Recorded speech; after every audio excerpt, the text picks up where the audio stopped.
10 दिशाओं में बस एक ही नाम गूंजेगा, रावण। महाराज, दंडकारण्य के ऋषि मुनियों ने कर्म नहीं किया।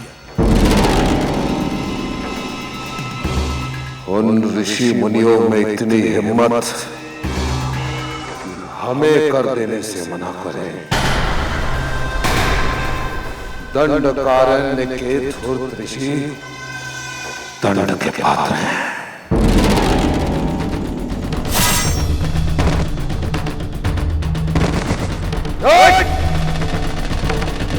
जो हमें प्रेम से ना मिले तो छीन लेते हम।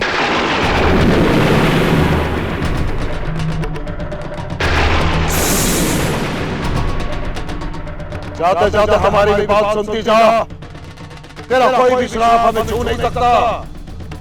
भगवान शिव की विशेष कृपा है हम पर।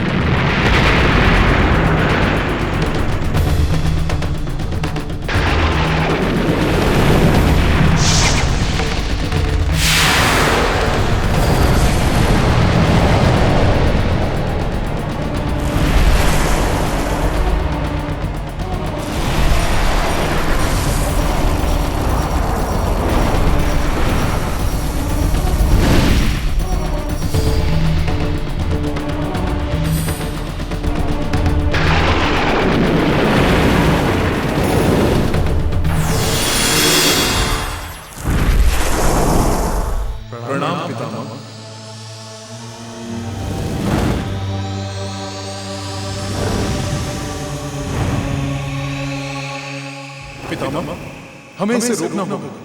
रावण को असीम शक्ति और अतिरिक्त आयु महादेव ने ही दी है। वे ही इसे रोकने का उपाय कर सकते हैं।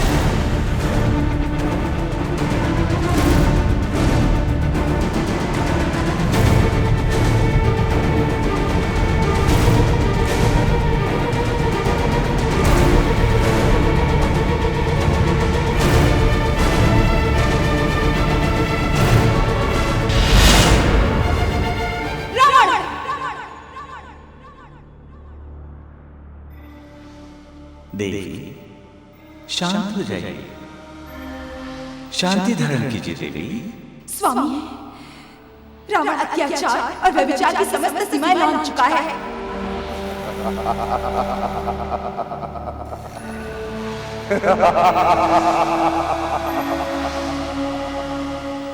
वो अपनी शक्ति और अहंकार के मद में चूर होकर ये भूल चुका है कि इस पृथ्वी की समस्त स्त्रियां मेरी विभिन्न कलाओं का अंश हैं। स्त्री का अपमान मेरा अपमान है। आपका क्रोध उचित है देवी, किंतु देवेश्वर शिव के द्वारा दी गई शक्तियों का दुष्परिणाम है। तो फिर इस पर अंकुश भी देवेश्वर को ही लगाना होगा। यही उचित है देवी। हमें देवेश्वर के पास ही जाना चाहिए।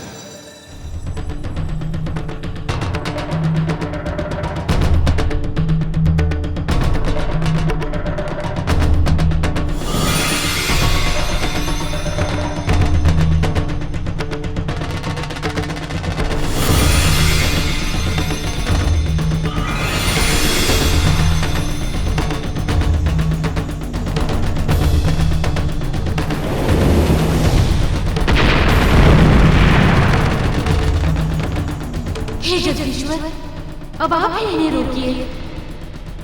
सारे जगत में उथल पुथल मचने लगी है।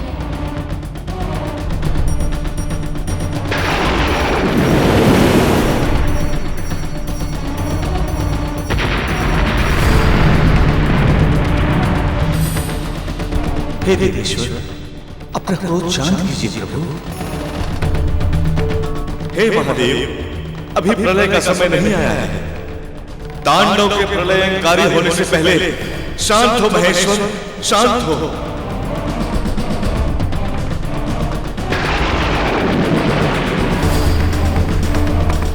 शांत हो जाइए प्रभु, शांत हो जाइए। शांत हो जाइए महादेव, शांत हो जाइए। शांत हो महेश्वर, शांत हो।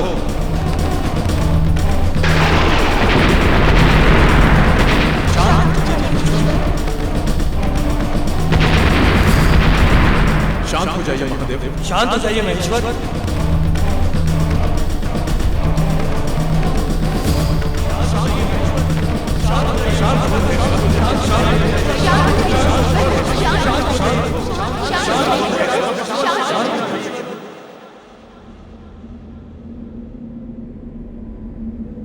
प्रणाम महादेव।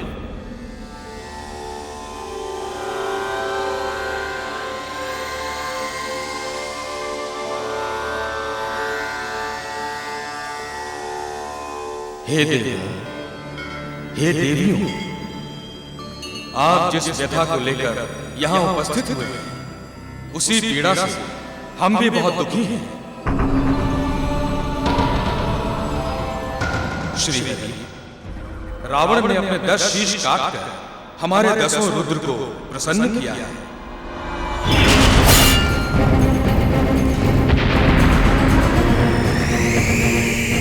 इसीलिए मैं 11वें रुद्र का अवतार लेकर उसकी सारी शक्तियों को एक एक करके नष्ट कर दूंगा।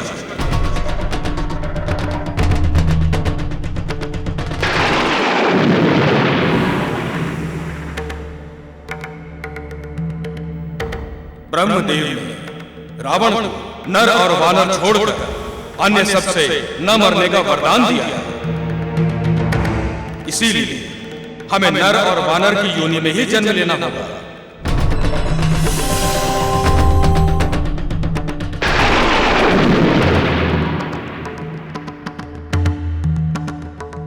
मैं अपने 11वें रुद्र के अवतार में वानरराज केसरी की पत्नी अंजना की कोख से जन्म लूंगा।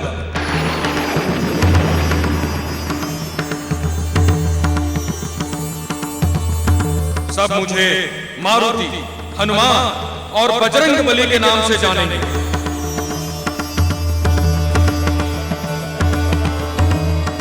मैं रावण का काल बनकर पृथ्वी पर आऊंगा।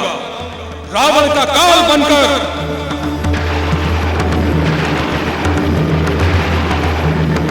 यदि ऐसा है तो मैं अयोध्या नरेश दशरथ के पुत्र राम के रूप में जन्म लूंगा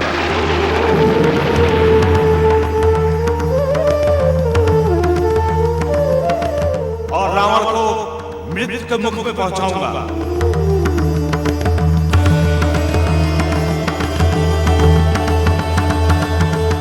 मैं मिथिला के नरेश जनक की पुत्री सीता के रूप में जन्म लेकर रावण की मृत्यु का कारण बनूंगी और वेदवती के श्राप को सत्य सिद्ध करूंगी।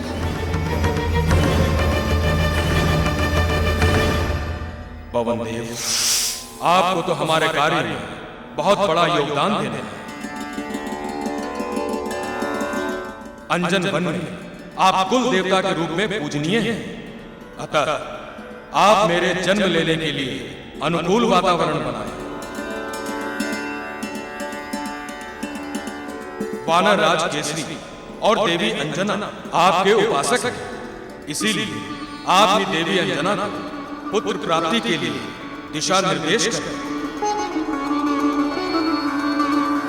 और मेरा ये अंश पवन सुत के नाम से प्रसिद्ध होगा।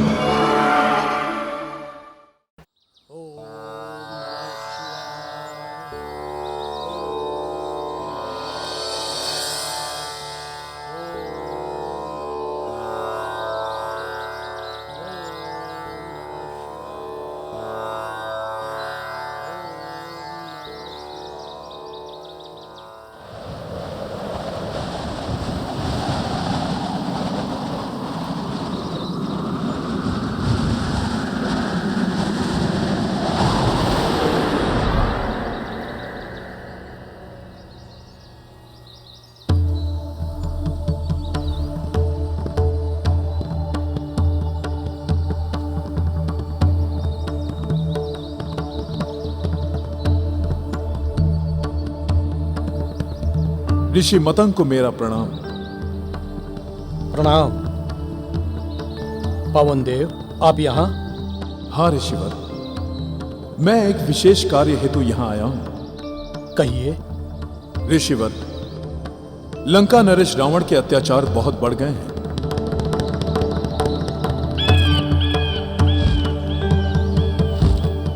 उसे मारने के लिए देवताओं ने एक योजना बनाई है। क्योंकि रावण को नर और वानर छोड़कर सबसे वध ना होने का वरदान प्राप्त हुआ है, इसीलिए भगवान शंकर उसे मारने के लिए एक वानरिकी कोख से जन्म लेना चाहते हैं।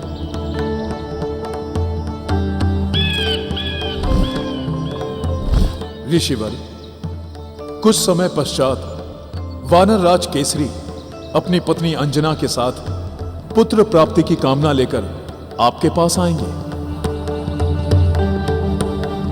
आपसे यह प्रार्थना है कि आप उन्हें शिव मंत्र देकर उन पर उपकार करें।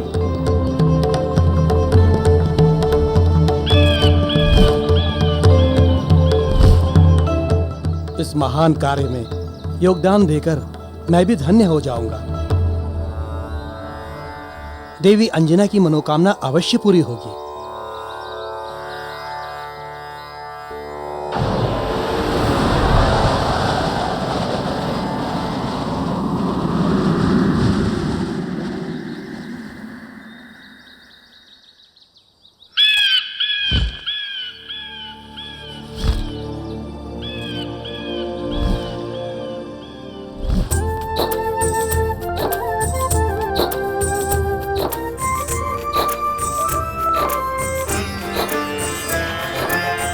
तपती धूप धूल भरी आंधी, नंगे पांव अंजना जाती।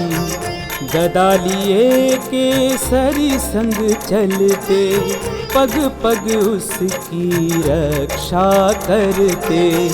जंगल की कठिन राहों पर अंजना चलती ही जाती है। पैरों में कांटे चुभते पर ममता में दर्द भूल जाती है। ममता में दर्द भूल जाती है।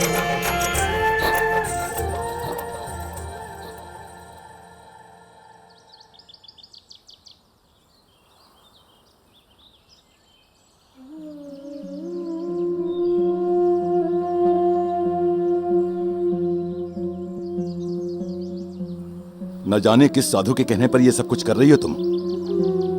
पुत्र प्राप्ति के लिए मैं कुछ भी करने के लिए तत्पर हूँ। मुझे उस साधु की बात पर पूरा विश्वास है। मतंग ऋषि के आशीर्वाद से हमें पुत्र प्राप्ति अवश्य होगी।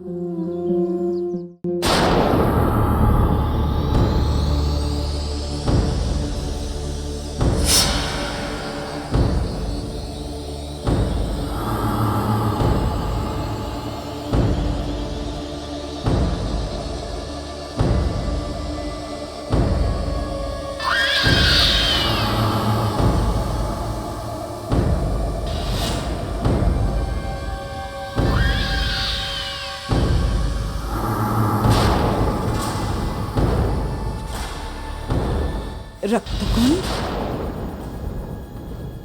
रावण को बुलाओ।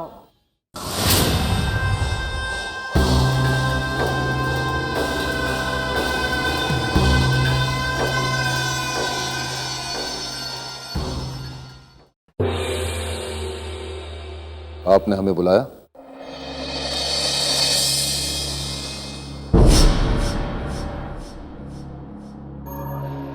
क्या बात है मां? आपके मुखमंडल पे चिंता की रेखाएं? हाँ दशानन, जब से तुम ये रक्त कुंभ लंका में लेकर आए हो, तब से चारों ओर अपशकुनी फैलता जा रहा है।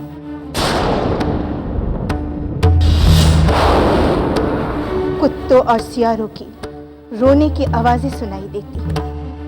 नदियां सूखने लगी है, फूल कम खिलने लगे। ये आपका भ्रम है मां। या मौसम के परिवर्तन से भी तो हो सकता है। परंतु तुम इस रक्त कुंभ को यहाँ से हटवा क्यों नहीं देते? नहीं माँ, उस ऋषि ने हमें चुनौती दी है, रावण को चुनौती दी है। मैं तुझे श्राप देता हूं रावण, जहां ये रक्त कुंभ रहेगा उस स्थान का विनाश निश्चित है। हम सिद्ध करना चाहते हैं कि उसका कोई भी श्राप हमारा कुछ भी बिगाड़ नहीं सकता, कुछ भी नहीं मां।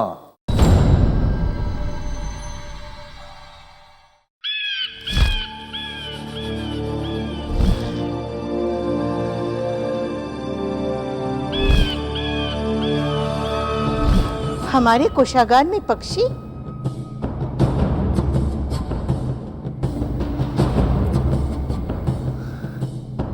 पंछी नहीं मां, ये हमारा गुप्तचर शुक है। इसे हमने अधिकार दिया है कि ये हमें कभी भी कहीं भी मिल सकता है।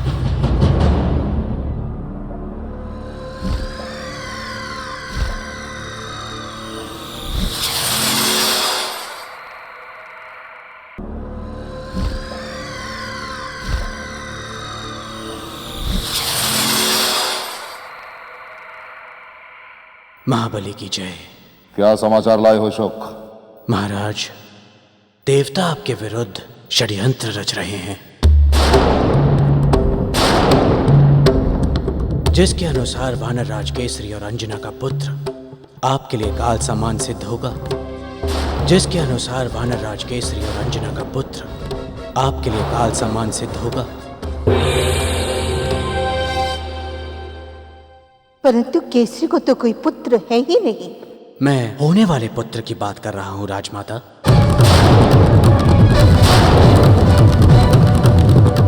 वे दोनों मतंग ऋषि के आश्रम पुत्र की कामना लिए जा रहे हैं। मतंग ऋषि के आशीर्वाद से उन्हें कालजय पुत्र की प्राप्ति होगी। उन्हें मतंग ऋषि तक पहुंचने से रोकना होगा।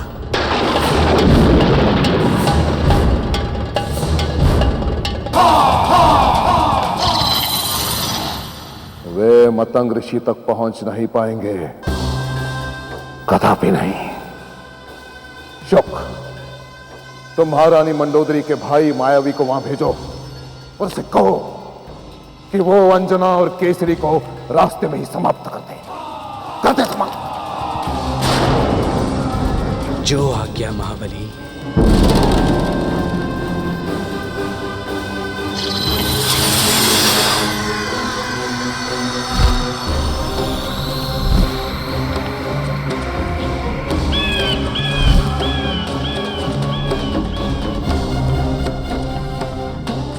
आप चिंता ना करें मां,